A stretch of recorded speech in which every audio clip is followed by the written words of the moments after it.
Welcome, Andy, to These Lads Are Mental. Hey guys, it's a pleasure to be with two of the powerhouses of world mental health podcasting. Oh, stop it. Hopefully we'll turn up. Hopefully we'll turn up soon.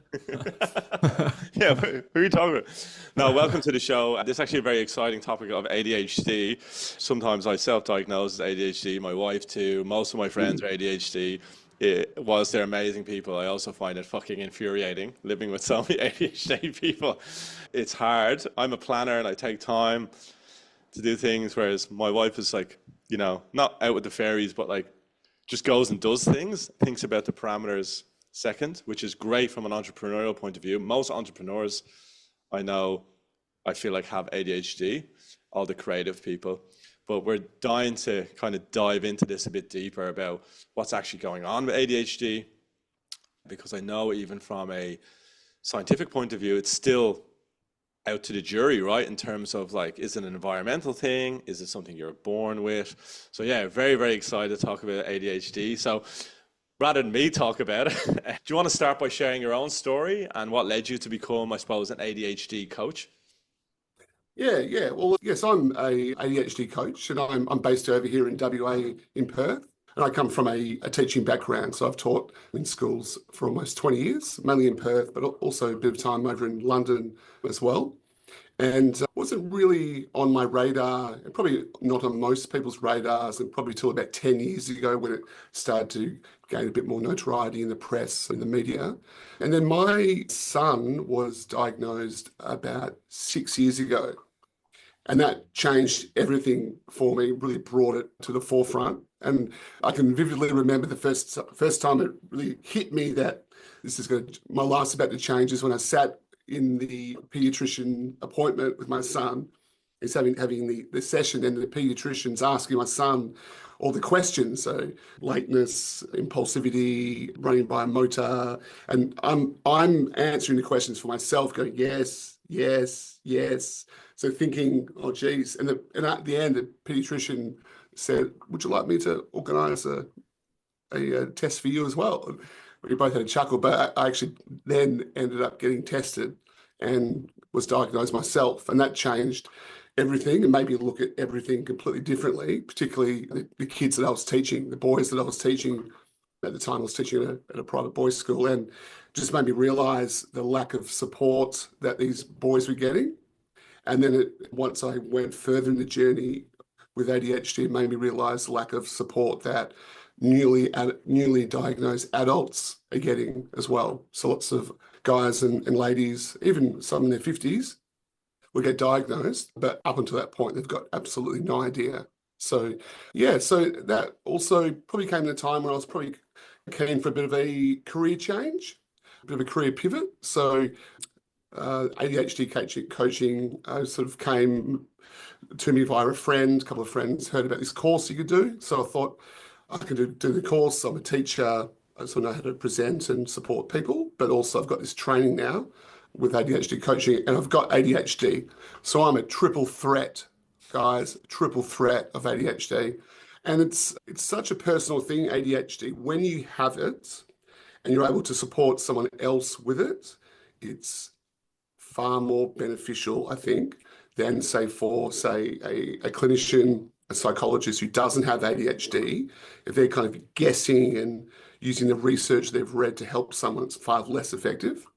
So so I've now moved I'm a full-time ADHD coach. So initially I thought I'd just mainly work with schools, using my teaching experience to help schools support kids with ADHD and families and kids in the classroom. But I've had a massive influx of interest from adults with ADHD, particularly guys. So I see lots, probably about 75% of my business now is late diagnosed men in their 30s and 40s. I see a lot of them. I'm also seeing quite a lot of ladies, but mainly guys in their 30s and 40s. Yeah. Can I ask you a question, Andy, just quickly, just before we get in more deeper of this? So to piggyback off what first Neil said about he works with people and knows people who've got ADHD, and then obviously you said you went and your son went and got diagnosed with it. Correct me if I'm wrong here, right? But I feel like, especially nowadays, everyone thinks they've got ADHD. Everyone are just self-diagnosing themselves. So when you went to get diagnosed, what is the assessment to get diagnosed? Like to be officially like, no, you've actually got ADHD. You haven't just got like procrastination issues or something else that's causing you to Yeah, deviate from what you should be doing. yeah. So there's a series of questionnaires they ask you, which are quite long. They have sort of up towards about 100 different questions. It's very, very 360-degree-esque. I was going to say that alone for an ADHD person to ask them to Yeah. answer 100 questions, like that's probably part of the test. If you can't get past 10, you're You're Yeah. in. Aye. I've never thought of it that way. You've got it. You've got it. Yeah, and they're all. It's just yes or no answers, which is easy. But and there's obviously a conversation with the psychiatrist, and then we had a couple of close. I had a couple of a friend, my wife, and another friend who I've known for years. They all completed the survey as well, and I also got my high school report cards with the comments. He asked me to get them as well. And the trend across all of them was, Andy's a lovely student. However, if he was more focused, he would do far better. And that was a really common theme. Yeah, and that was pretty much it. So it wasn't too arduous, but it was quite apparent to And the doctor. when you found out, let's say you're in the room, what happened then? Was there an immediate, okay, you've got this, here's what you need to do? Do you have to change your lifestyle? Like you mentioned that it kind of got a bit easier. Like what were those kind of practical things that had to change the minute you found out? Oh, it was so many things. I probably knew I probably had it probably for a few years. And then I remember even as a kid remembering that in class, and we'll probably get to this later, but my early years, when I look back on that, I do recall just noticing I'm a bit different, feeling that I was a bit different from other kids. That's a really common thing that ADHD's experience. But for me, the most important things were just dealing with, and most ADHDs will probably relate to this, is a constant state of mild chaos inside your brain. That's what it basically is most of the time. But until you get diagnosed, you don't know what's going on.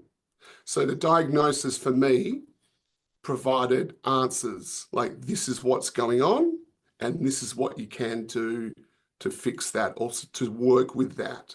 So that was the biggest thing for me. I just didn't really have any answers. I've heard Elon Musk talk about this, where he says, 'cause I think when you were mentioning that, I was thinking of ideas. Like I just constantly think of ideas, and sometimes it's quite a weight to carry. And I heard Elon Musk talk about that as well, that when you've got ideas swirling around your head 24/7, it's actually a bit of a curse because you can't ever have a clear sense of thought.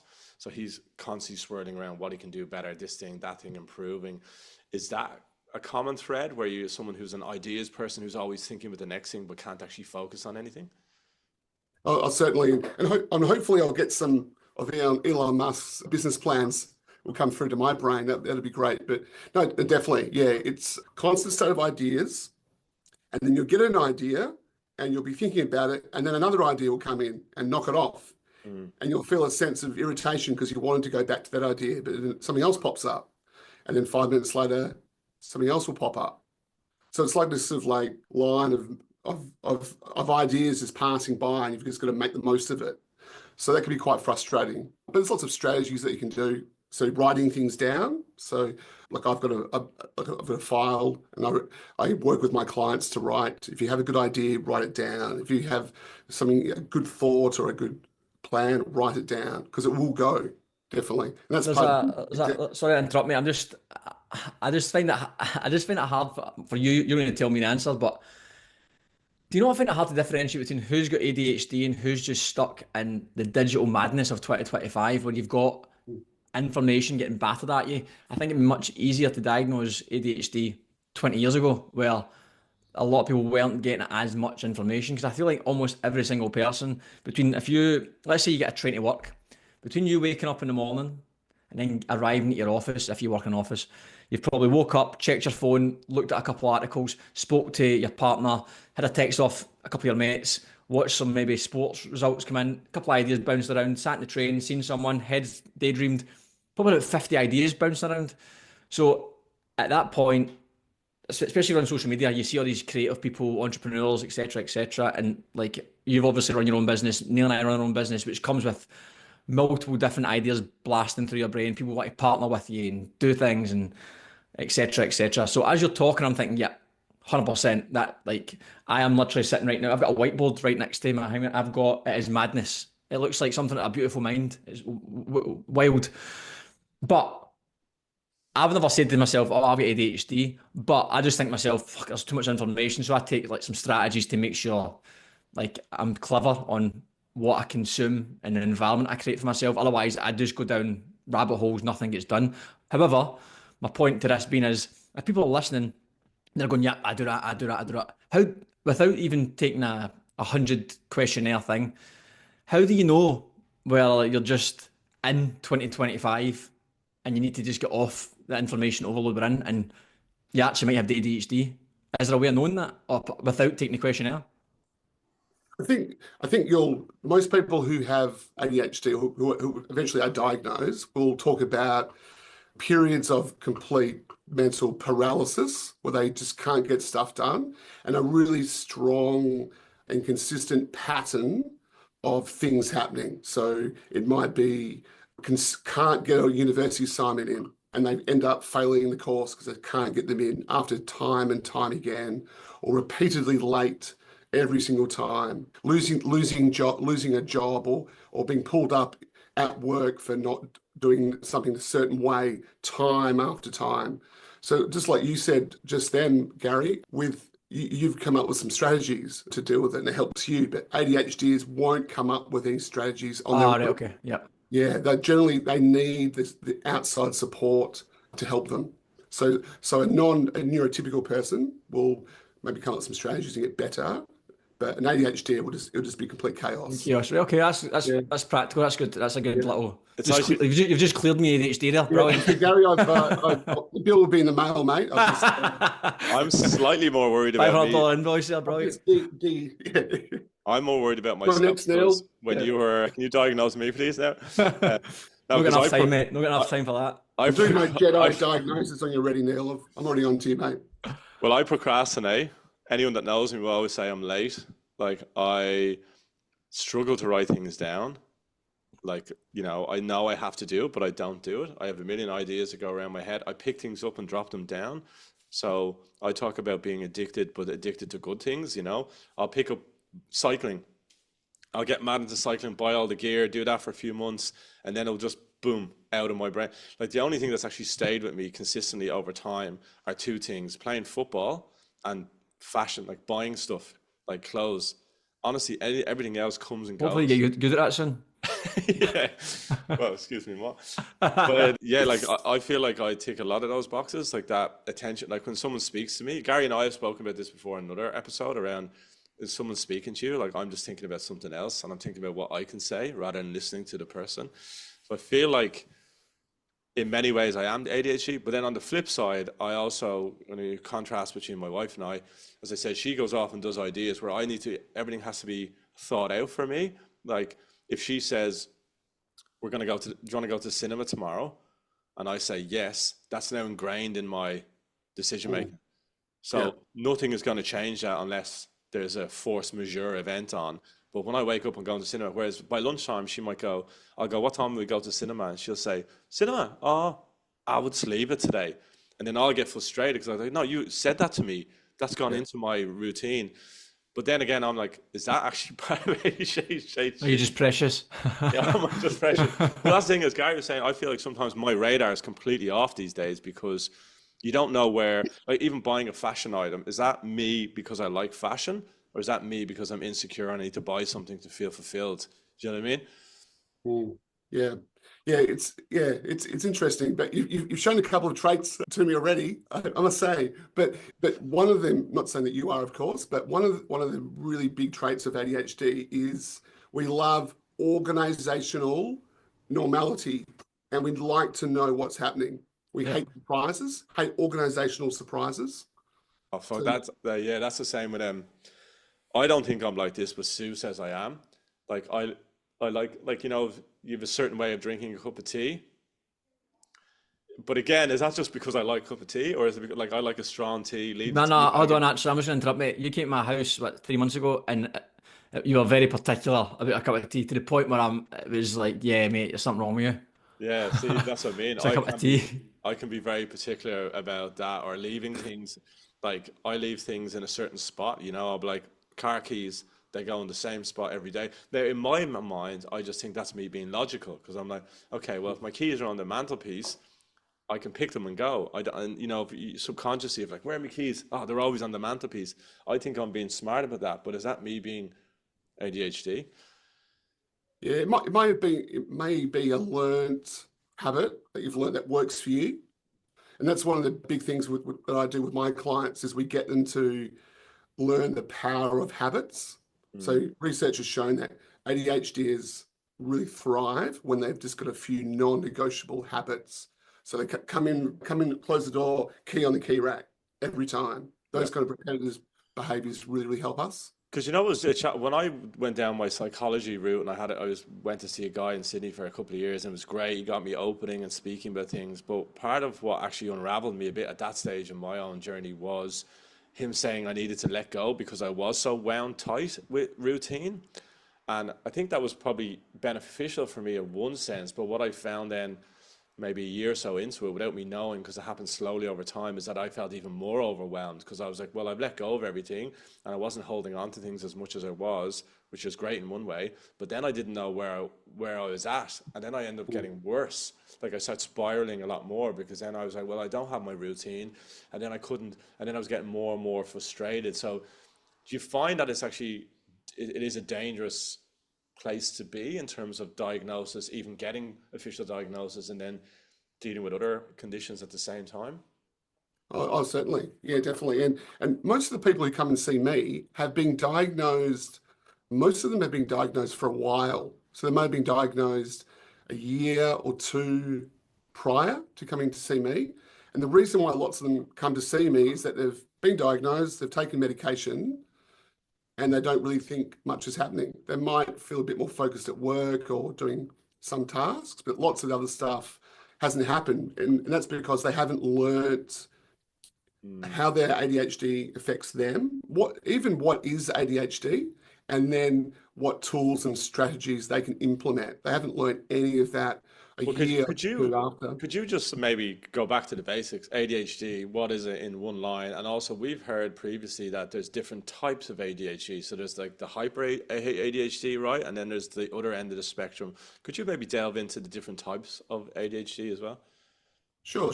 I'll put my doctor hat on now. So yes, ADHD, attention deficit hyperactivity disorder. And yeah, there are three types. So there's the hyperactive type, inattentive type, and then what they call the mixed type. And that's a person who will display a bit of that some more reclusive, quieter, daydreamer behaviors. And then other times the hyperactive side of things too. Yeah. So yeah, three main And types. does Sorry, medication? just quickly. So again, a big thing in this podcast is trying like for practical, right? So today you've just diagnosed me hypothetically with ADHD, right? Like first, I'm assuming the type would matter based on the strategies you would use, but let's just assume any one of the three, just talking sake. What would you be like? Right, okay. First step is what would you do? Is it as a practical thing you do day to day, or is it like a conversation for them to accept of your ADHD, or how do you do it from a practical standpoint? So for me, people who have success living with ADHD, they get answers. So firstly, for some people, it's explaining to them, me coaching them and teaching them on what ADHD is. So we might do a bit of that. Some people have read up, some people have jumped on YouTube and have learned. So it might be that first, and then second, it's what are they noticed repeatedly in their life that happens which I think is linked to their ADHD. And so a lot of people, it's generally always one big organizational issue. So they might be late all the time, they might lose things, they might get really emotionally volatile at times. That might be one. And then there's always an emotional one. And that's often to do with a defective mindset as well. So it might be getting them to realize they've had a defective mindset since they were a kid, because they realize they're a bit different when they were a kid. And that's compounded over time, just noticing they don't get instructions or they lose things, but they've never got answers. So it's about giving them answers to what's going on and then bringing in some practical solutions. So if you're someone who, for example, if you're always forgetting what's going on, it's just getting them to be really, really strict about a diary. Have a diary and religiously use it. So every morning you're up, what's happening today? If they get a bit of information or you're invited to an event, it goes straight into the diary. Yeah, okay. A few rules like that. If you're losing things, so habits are really good. So putting your keys in the same spot every day when you get home. Those kind of habits, really, really important. Can you please speak to my wife about that? She loses keys and books and things like that all the time. It's actually infuriating. With the ADHD question there, where do you stand on it being a nurture versus nature thing? Do you think there's a lot of research, or well, I mean, there's a lot of opinion now saying that ADHD is like a behavioral thing that people form as a defense mechanism? Let's say if parents fight or there's trauma at home, that it's like we create this distraction ourselves as a way to cope. Do you agree with that sentiment? I think there's not much research at the moment that shows it's that. I think it is genetic. That's in my experience, and a lot of the people I see, particularly in all of them, really, they all mention a parent who has it, or the parent will come in with a child, they'll mention it too. So, but I think if there's certain behaviours and atmospheres and environments in a home, I think that can probably heighten or accelerate certain behaviours or thoughts. And what about the link to only go, sorry, only go, mate, sorry. Well, I was going to say, just what's the link then with mental health? Because there is studies that do show that ADHD is very closely linked to things like anxiety. I think one nugget in research that we saw was like 90% relatable to mental health conditions. Do you see someone who has ADHD normally has some kind of mental health condition that comes with it? Yeah, definitely. Yeah, absolutely. I think the people who I see, I would see probably 90% of people who would have some form of mental health problem. And then probably the number one thing I see is anxiety. And my own personal view why that is that I did touch on it a bit earlier, but from a young age, kids with ADHD subconsciously realize they might be a bit different. So they might notice, oh, I missed the instructions in the lesson, or I've lost this, but everyone else seems to know what's going on. Or why won't this kid like me, and that kid won't like me either? And those little moments, year after year, compounded, but there's been never anyone giving them answers to what's going on. So naturally, people just think, well, I'm obviously stupid. I'm unlikable. I'm an idiot. And that negative, defective mindset over year after year has resulted in an adult who's highly anxious, maybe a bit depressed, but they've never really got the answers. And until they get a diagnosis, and I'll sit in my clinic here with some adults and I'll explain to them that inner critic you've had, that negative narrative, I'm not good enough, I'm going to stuff this up. That's just the thought that's being allowed to have a party in your brain for the last 45 years because there's nothing that's come in to challenge it, to counter it.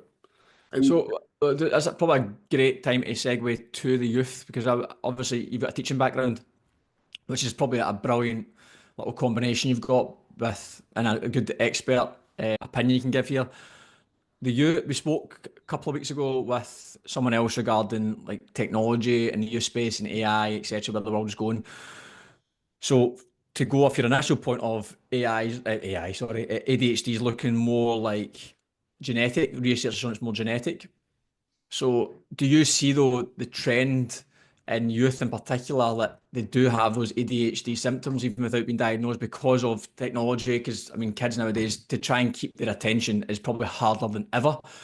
And again, that's why I said at the start of the episode, I feel like people self-diagnose, he's got ADHD, as if he's got ADHD, but if it's genetic, then they obviously probably don't. So it's, how do you find that from a teaching and your experience? You've obviously been there for a long time teaching, so you've probably seen it from the 10, 15, 20 years ago to more modern day, and how has that evolved? Yeah, no, you're spot on, Gary. I think in the current society, we especially young people, we're really become attuned to living and existing in moments. So we jump on, we've got an Instagram reel, we've got a short, and I think, especially as someone who's trying to support people with ADHD, to try and get them away from that, I think it's really forcing our attention spans to be far more narrow. Definitely. Yeah. Look, I learned a really interesting fact recently. In the 1600s, imagine you live in the time of the 1600s, your whole life, you'll learn that amount now in 3 months. So say you live to 60 in the 1600s, the amount of information you'll get that amount now in 3 months. Aye. Wow. Just incredible. And is there Yeah, any the brain just like cannot process that amount of information. You can take it in, you can listen to it and you can hear it, but like how many podcasts or videos or blogs or newsletter you read, at the end of the month if I said to you, right, ask you a question about it, you probably remember two key points, like that whole saying, the good shit sticks. You might only get one or two things from it. And often, like I used to do this, I used to take notes on everything.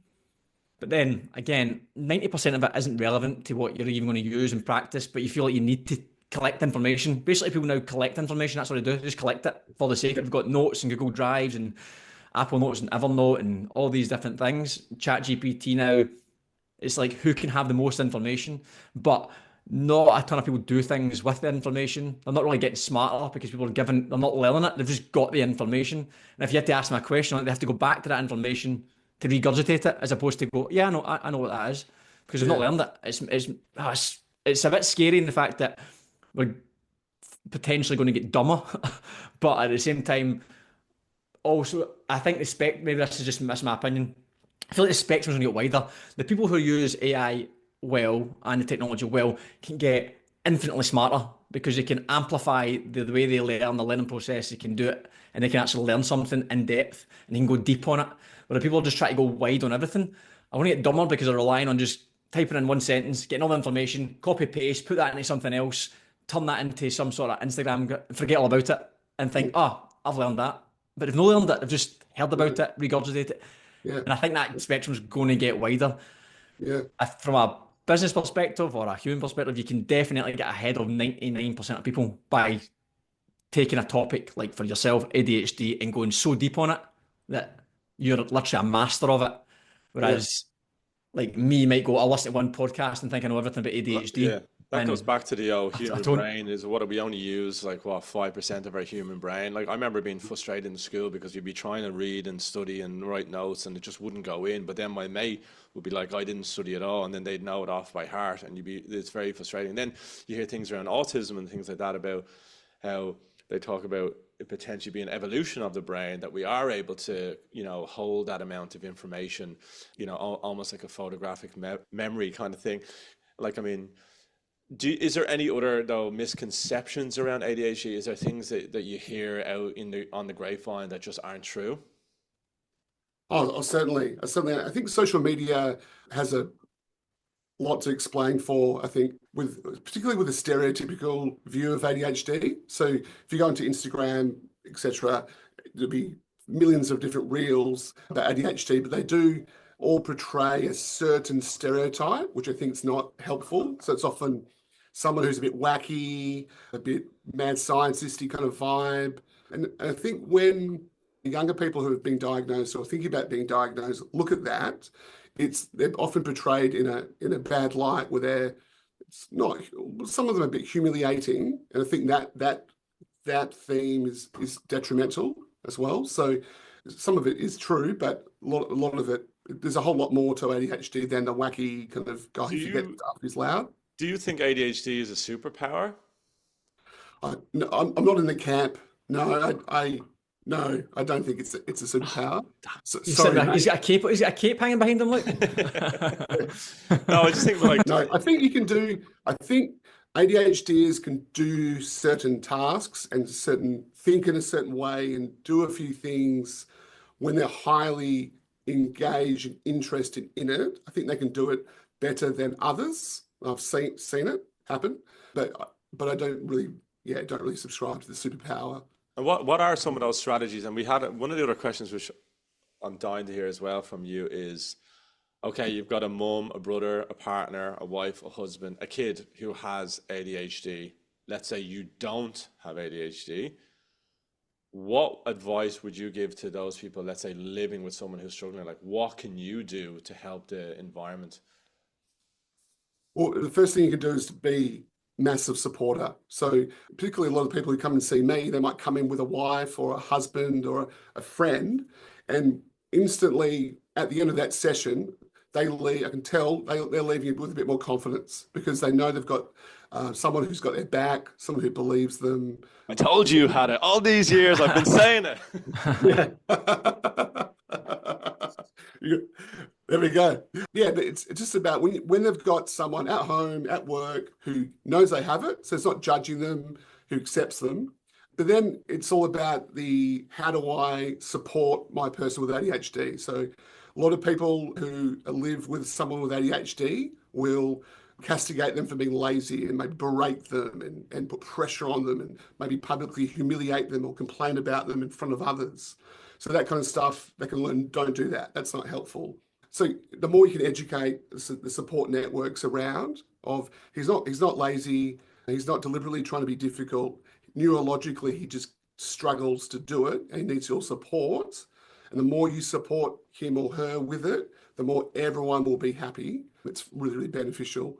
But how do you do that? That's okay with your partner, right? But how do you do that with your work, your soccer team, your social life, your friends? Because I like a lot of my environment would say that I'm always late and things like that. Like, can I just go, I've got ADHD.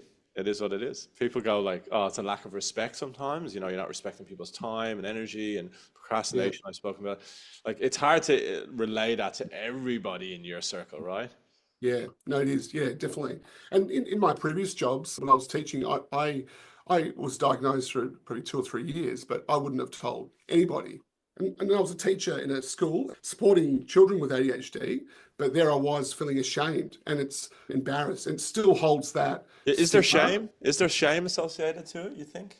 Oh, definitely. Absolutely. Yeah. Yeah. Lots of shame, embarrassment. And that's supported a bit by the view that's portrayed in social media a lot as well. Yeah, I have lots of people who come and see me, Neil, in my clinic, who are adults, and I'm the first person they've ever told about it. So I have people who come and see me and they're married and they've not told their partner.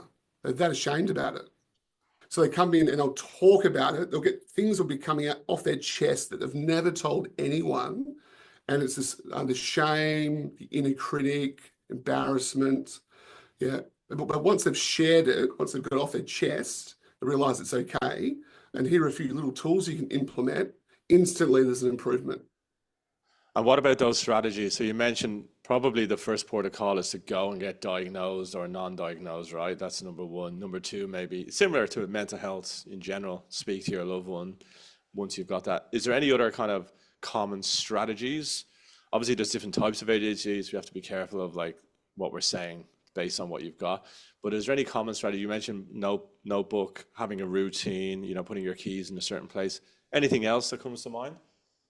What we were saying in my house, if it's not in a diary, it's not happening. So having someone who's keeping you accountable, we need accountability. So I can tell you, okay, Neil, I want you to do this and this, and you'll go off and forget about it.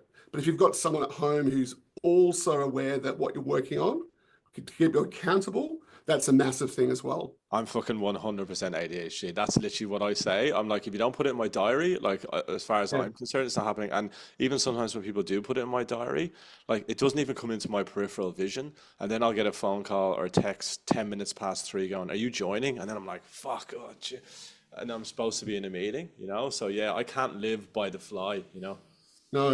So things like, and also like planning day by day. So ADHDers live in 2 time zones. We live in now and not now. So an ADHD will look at Friday morning, great. But if they've got a barbecue at a mate's place on a Saturday afternoon, that's the next millennia. That's way away. I'm just doing this right now. So when you're supporting with someone with ADHD, don't say, oh, we're doing that tomorrow. It's got to be in paper tomorrow, writing it down. But also you've got to remind them again the next day because they'll forget. So we get ADHDs to mainly just plan day by day. So big wall charts, big detailed wall charts don't really work because all that other stuff that's not today is irrelevant.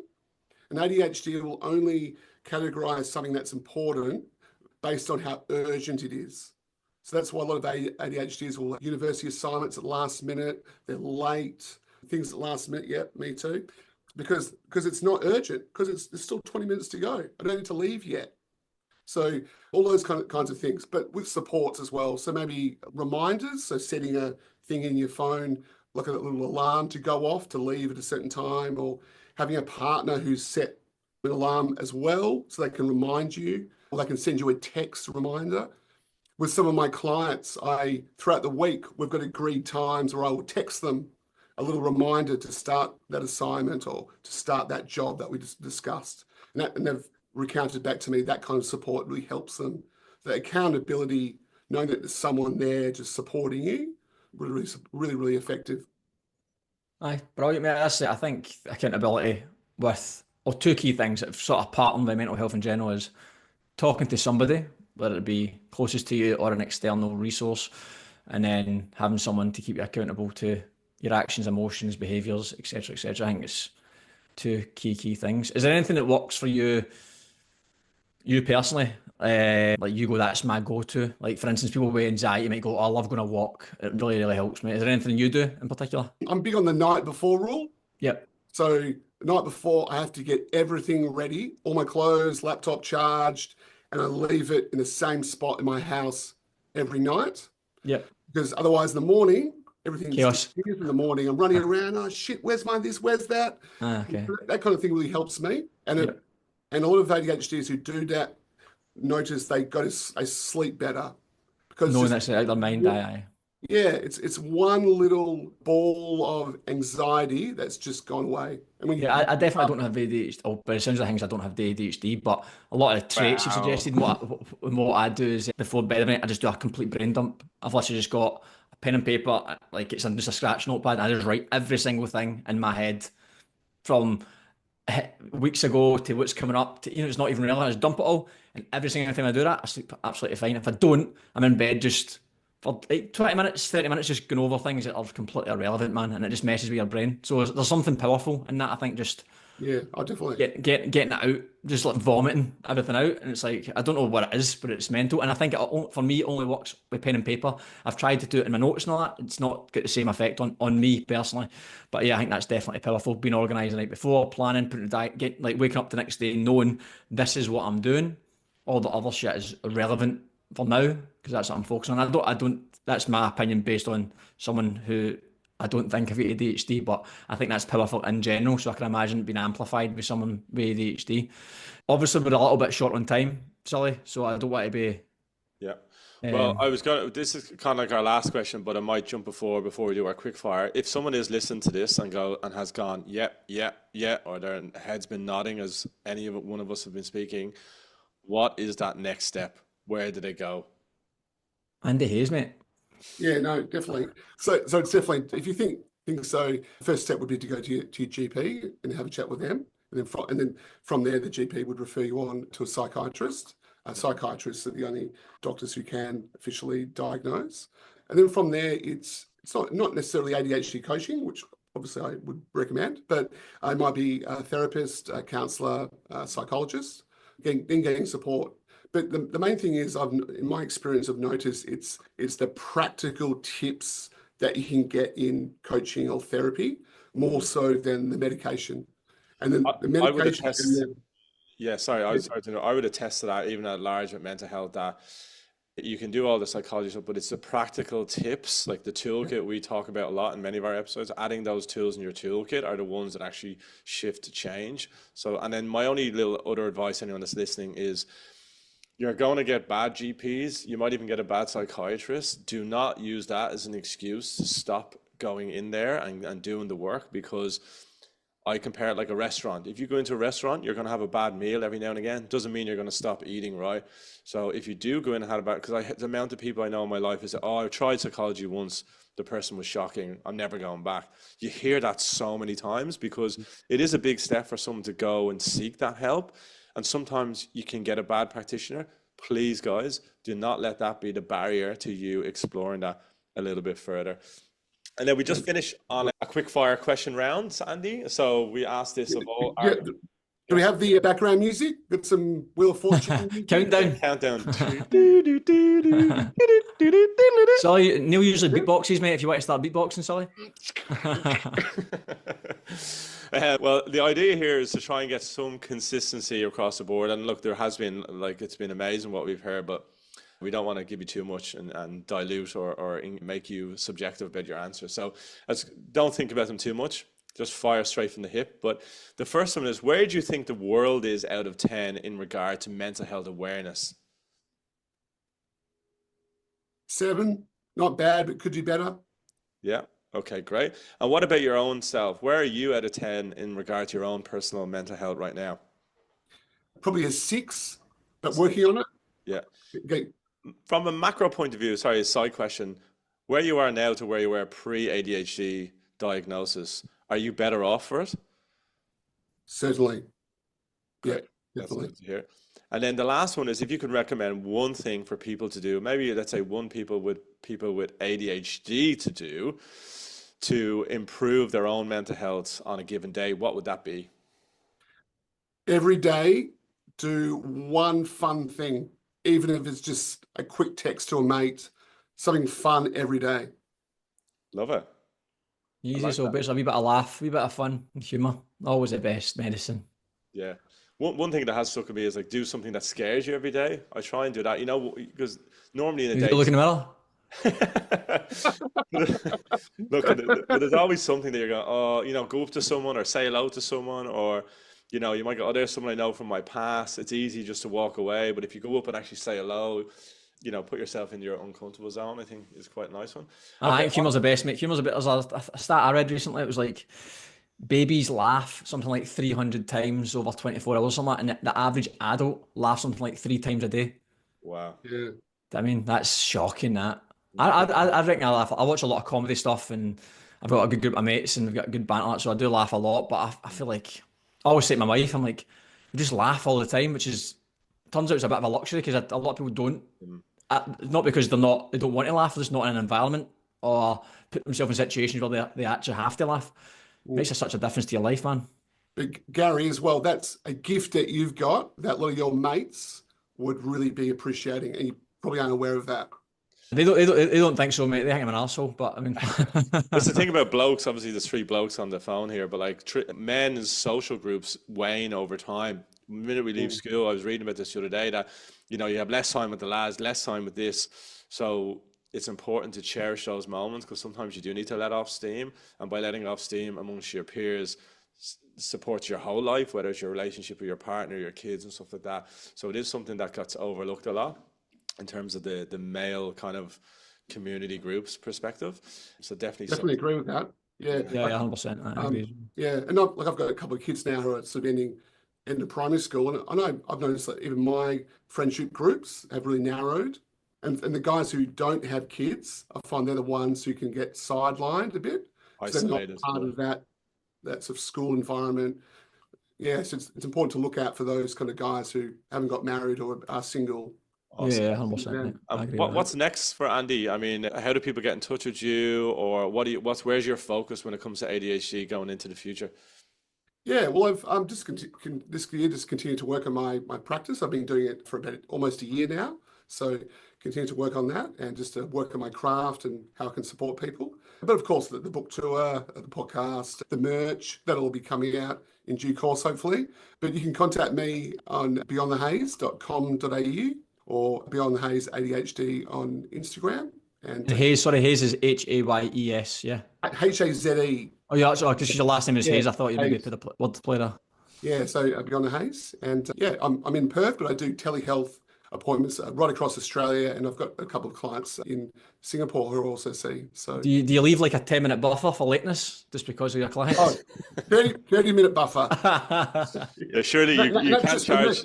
That's just for me. I was going to say, surely you can't charge by time, or else you'd be a millionaire. No, I deliberately have a 30-minute buffer between each client, and it always comes in handy. I bet it does. I bet it does. And I say, Andy, can you stay on the phone for 60 minutes after? I might have to talk to you about something.